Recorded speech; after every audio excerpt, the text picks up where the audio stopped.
Hello friends, இன்றைக்கி நம்ம Dora cooking சேனலில் ஆட்டு நுரையீரல் ஃப்ரை எப்படி சுலபமாக செய்கிறதுன்னு தான் பார்க்க போகிறோம். வாங்க வீடியோக்குள்ளே போகலாம். ஒரு குக்கர் வச்சுக்கோங்க. 3 டேபிள் ஸ்பூன் எண்ணெய் சேர்த்திக்கோங்க. நான் இன்றைக்கி செக்கில் ஆட்டின நல்லெண்ணெயில் தான் செய்ய போகிறேன்.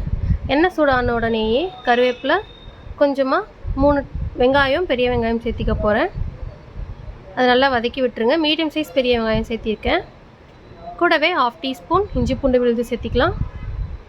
அதையும் நல்லா இஞ்சி பூண்டோட பச்சை வாசனை போகிற வரைக்கும் நல்லா வதக்கி விட்டுக்கோங்க. மசாலான்னு பார்த்தீங்க அப்படின்னா, நான் இன்றைக்கி 2 டேபிள் ஸ்பூன் கறி மசாலா தூள் சேர்த்திக்க போகிறேன்.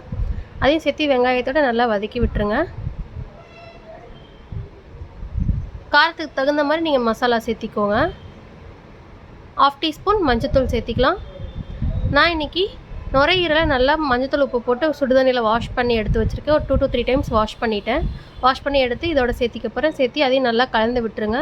நுரையீரலுக்கு எவ்வளோ தேவையோ அந்தளவுக்கு உப்பு கம்மியாக சேர்த்திக்கோங்க. உப்பு ரொம்ப அதிகம் போட்டுற வேணாம். இது ஏன்னா வெந்துச்சு அப்படின்னா கொஞ்சமாக சுண்டிடும்.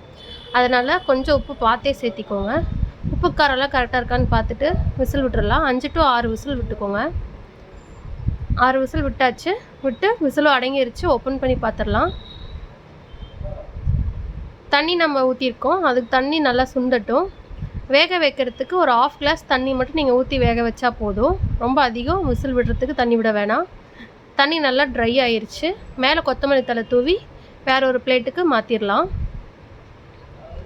நீங்களும் இந்த நுரையீரல் ஃப்ரையை ட்ரை பண்ணி பாருங்கள். ட்ரை பண்ணி செஞ்சு சாப்பிட்டு பார்த்துட்டு எப்படி இருக்குன்னு மறக்காமல் கமெண்ட் பாக்ஸில் கமெண்ட் பண்ணுங்கள்.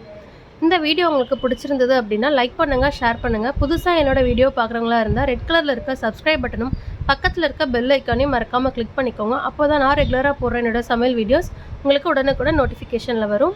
இதில் போடுற இன்க்ரீடியன்ஸ் எல்லாம் கீழே இருக்க டிஸ்கிரிப்ஷன் பாக்ஸில் லிங்க் தரேன், பார்த்து தெரிஞ்சுக்கோங்க. தேங்க்யூ.